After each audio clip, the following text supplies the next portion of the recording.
Libra. So, kamusta kayo dyan mga Libra natin? No? So, tignan natin sino nag-iisip sa inyo mga Libra and bakit niya kayo naiisip. No? So, kuha tayo ng one card for you Libra. Tignan natin sino ba tong tao na ito, no? Na nag-iisip sa inyo. Natin. So, you have this Black or African American. So, maybe yung nag-isip sa inyo, literally na foreigner. For some of you, baka foreigner talaga, no? Black American, or maybe, sabihin natin yung kanyang complexion, kung di man siya foreigner, no? Pwede sabihin natin na, yan, no? Hindi siya maputi, no? Hindi naman siguro ganun kaitim, no? Kung Pilipino man ito, right? No? So, but then, yan, no? Ayun ang nakikita ko rito. Or pwedeng sabihin rin natin, no? Na nasa ibang bansa. Kasi, Amerika. So, maybe baka nasa Amerika or ibang bansa, no? Kung sino man, no? So, yeah. Ayun yung nakikita ko dyan. So, tignan natin, no? Sino ba tong tao na ito na nag-iisip sa inyo? Sino ba to? Let's see. Kuha tayo ng 2 cards here for you, Libra. Sino ba yung nag-iisip sa inyo?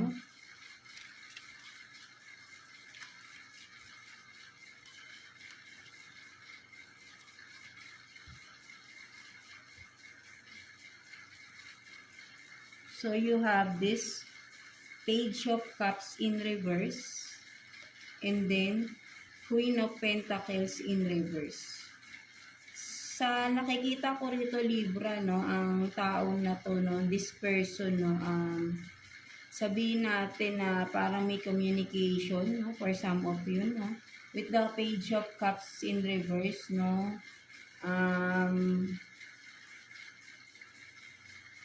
and Queen of Pentacles in reverse, no, and this person, no, nakikita ko rito Libra, no, parang kung may in-offer sa'yo tong person na to, no, ito yung person na parang may in-offer sa'yo, kung ano man, kasi may fish, no, but then naka-reverse, na parang nakita ko dito, Libra, is parang may in-offer tong tao na to, no, sa iyo, no, maybe, sabihin natin, kasi with the Queen of Pentacles in reverse, no, parang something na may kinalaman sa pera, no. So, kung may in-offer sa'yo tong tao na ito, but then, parang nireject mo, no? Nireject mo yung offer ng tao na to, no? So, ito yung nag-iisip sa inyo, Libra, no? Someone na nireject mo yung offer, no?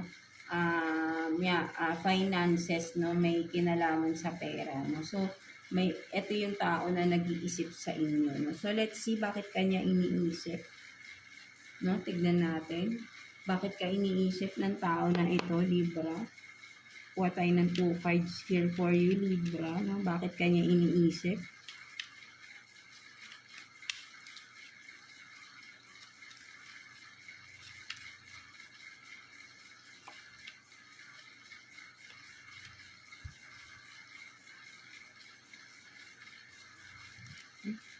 So, you have this, the Fool, and then 9 of Wands in reverse. So, ang nakikita ko rito, no, Libra, no, kaya kanya naiisip, no, parang with the Fool, no, ang nakikita ko rito parang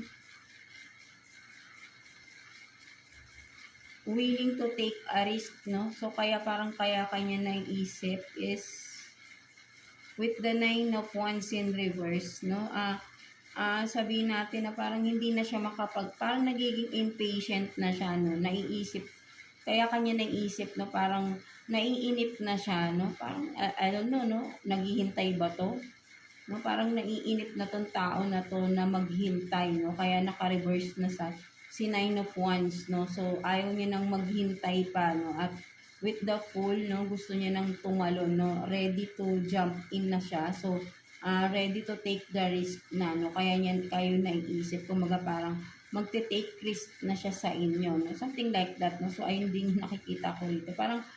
Parang naghihintay siya, pero nawawala na siya ng, parang ayaw niya nang maghintay, no? Something like that, no? Parang yun yung nakikita ko dito, no? So,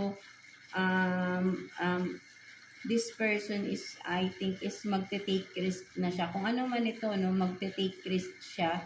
sa inyo, no? Kaya niya kayo naiisip kasi naiisip niya na mag-take risk, no? Or kung ano man to, no? So, kayo lang din nakakaalam, no? Parang ready na siya, no? Ayaw niya nang maghintay pa ng matagal, no? Parang matagal na siyang naghihintay, so ayaw niya nang maghintay pa, no? Something like that, no? So, ayun lang din yung nakikita ko dito, no? Mga Libra natin. So, yeah. Ayun yung nakikita ko again sa inyo, Libra.